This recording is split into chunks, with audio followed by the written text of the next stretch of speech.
KUR jaminan sertifikat rumah. Apakah kita bisa mengajukan banyak dengan menggunakan jaminan sertifikat rumah? Simak terus pemaparan saya.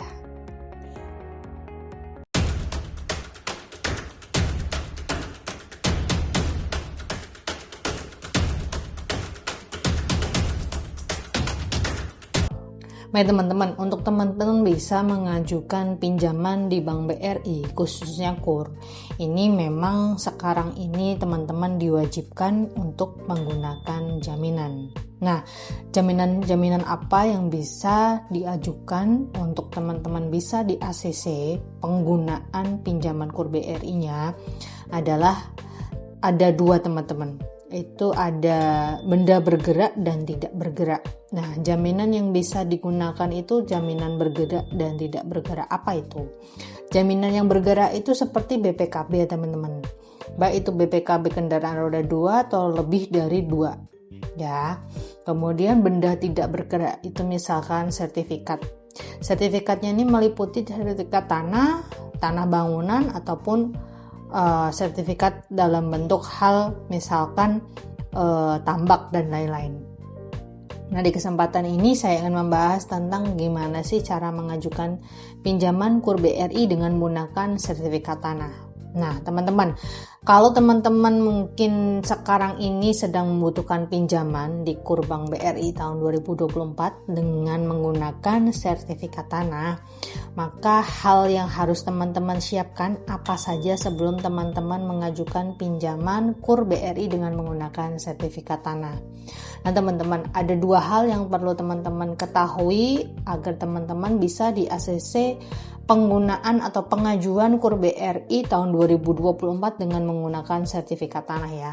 Oke, yang pertama bahwa harus diwajibkan bahwa tanah atau sertifikatnya itu tidak dalam proses sengketa. Yang kedua, tanah atau sertifikatnya itu tidak dalam proses misalkan saja pemecahan. Nah, itu tidak boleh dua. Lantas yang boleh gimana? Yang boleh itu adalah sertifikat yang tidak dalam proses apapun ya teman-teman ya.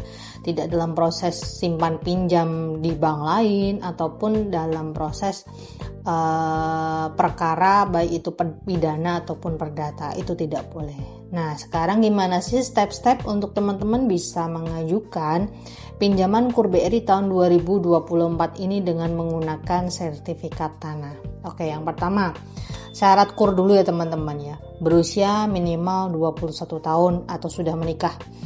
Melampirkan fotokopi buku nikah. Kalau belum menikah, silakan melampirkan surat keterangan belum menikah yang dikeluarkan oleh kelurahan ataupun desa setempat. Kemudian yang 4, silakan teman-teman melampirkan NPWP. Nah, NPWP ini untuk KUR di atas 25 juta. Mulai dari 25. Banyakan sih 50 juta baru dimintakan sertifikat ya teman-teman ya. Kemudian nanti teman-teman silahkan melampirkan KK. Kemudian teman-teman nanti melampirkan SKU, surat keterangan usaha, SIUP, TDP, ataupun nanti yang terakhir teman-teman melampirkan fotokopi sertifikat tanah, di mana teman-teman ini nanti akan dijadikan sertifikat tanahnya ini untuk jaminan. Kenapa pakai fotokopi? Karena nanti waktu pengajuan jangan menggunakan sertifikat asli. Ingat, waktu teman-teman mengajukan pinjaman KUR BRI jangan menggunakan sertifikat asli untuk baru mau pengajuan. Sertifikat asli diserahkan saat nanti menjelang pencairan atau saat mantri itu survei. Kalau dia meminta silahkan dikasih, disertai dengan teman-teman minta tanda bukti penerimaan jaminan dokumen berupa sertifikat tanah. Oke ya teman-teman ya, itu wajib. Kemudian teman-teman, untuk teman-teman nih yang mungkin awam dengan sertifikat tanah. Jadi ada berbagai macam pertanyaan ya teman-teman yang masuk.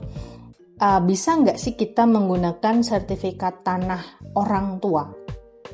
Padahal kan yang mau mengajukan kita pakainya punyanya sertifikat orang tua karena masih tinggal bersama orang tua. Nah, itu pertanyaan pertama ya. Jawabannya bisa teman-teman, untuk teman-teman mengajukan pinjaman KUR BRI dengan jaminan sertifikat rumah atau tanah dengan atas nama orang tua.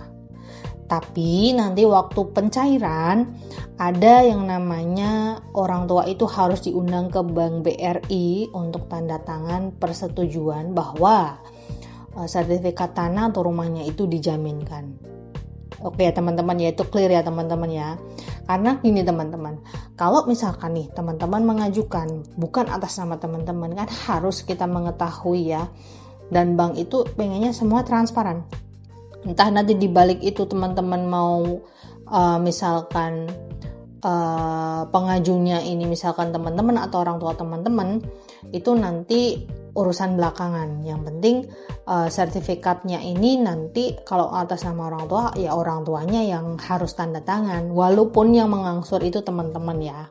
Oke, kemudian gini teman-teman, kalau teman-teman ini misalkan pertanyaan yang kedua, bisa nggak sih kita mengajukan KUR Bank BRI dengan jaminan sertifikat tanah atau rumah atau bangunan dan lain sebagainya, itu menggunakan AJB atau akta jual beli? Jawabannya bisa. Kenapa saya bilang bisa? Karena nanti gini teman-teman, waktu teman-teman ini pencairan, nanti teman-teman akan ditawari oleh pihak marketing atau bank untuk bisa membalik nama dengan menggunakan AJB tadi istilahnya ya, di notaris rekanan dari Bank BRI. Tentu saja kalau misalkan teman-teman ini bersedia untuk dibalik nama akan dibantu. Tapi nanti dengan rincian dan biaya yang akan dirincikan sebelum pencairan. Jadi teman-teman bisa menyatakan setuju atau tidak setuju untuk dibantu pihak Bank BRI untuk melakukan balik nama atas sertifikat yang belum diproses atas nama teman-teman, masih dalam bentuk AJB. Jadi bisa teman-teman dalam bentuk AJB teman-teman istilahnya menyekolahkan sertifikat tersebut. Kemudian teman-teman, pertanyaan yang ketiga yang sering muncul adalah kayak gini teman-teman. Kalau misalkan nih sertifikat tanah punya saudara, nah teman-teman mau mengajukan pinjaman atas nama teman-teman minjem sertifikat saudara tersebut. Nah ini berlaku teman-teman seperti yang pertanyaan pertama tadi. Jadi saudaranya ini nanti akan disuruh datang ke BRI untuk menandatangani klausula bahwa bersedia dengan sadar bahwa sertifikatnya itu dipinjamkan atas nama itu untuk jaminan di bank. Kayak gitu teman-teman ya. Nah pertanyaan lagi kayak gini teman-teman, kalau nanti sertifikat tanah itu masuk ke dalam bank, prosesnya gimana nih? Jadi teman-teman gini, hati-hati, saya pesan kepada teman-teman, hati-hati untuk teman-teman bisa mengajukan pinjaman baik itu KUR ataupun yang lainnya ya, di bank manapun, tidak hanya di BRI, dengan menggunakan sertifikat rumah atau tanah. Dikarenakan jika teman-teman ini gagal bayar jaminannya sertifikat, maka bisa jadi nanti akan dilelang. Itu pahitnya. Nah, kabar baiknya adalah jika teman-teman menggunakan sertifikat baik tanah atau bangunan ataupun yang lainnya untuk mengajukan pinjaman, itu pasti saya jamin plafonnya akan sangat besar sekali teman-teman. Karena disesuaikan dengan jenis jaminan. Dan faktor yang bisa menentukan adalah usaha teman-teman. Jadi usaha teman-teman ini gede, kemudian jaminannya besar, maka tidak akan menutup kemungkinan jika teman-teman diberikan fasilitas pinjaman baik itu KUR BRI atau yang lainnya dengan plafon pinjaman sesuai keinginan teman-teman yang mungkin cukup besar.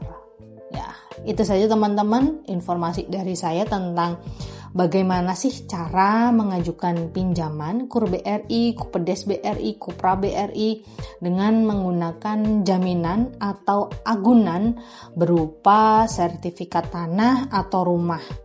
Yang tadi banyak pertanyaan tentang sertifikat tanah dan rumah apakah bisa menjadi jaminan dengan berbagai opsi yang sudah saya terangkan sebelum video ini berakhir. Nah, untuk teman-teman yang pengen tahu lagi lebih dalam tentang cara mengajukan pinjaman di BRI dengan menggunakan sertifikat tanah, rumah, atau bangunan yang lain, silakan komentar di kolom komentar bawah, akan saya jawab dan akan saya buatkan videonya.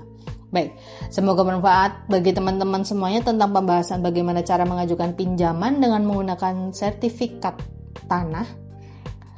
Untuk teman-teman semuanya, saya Heri. Assalamualaikum warahmatullahi wabarakatuh. Tetap sehat, tetap semangat.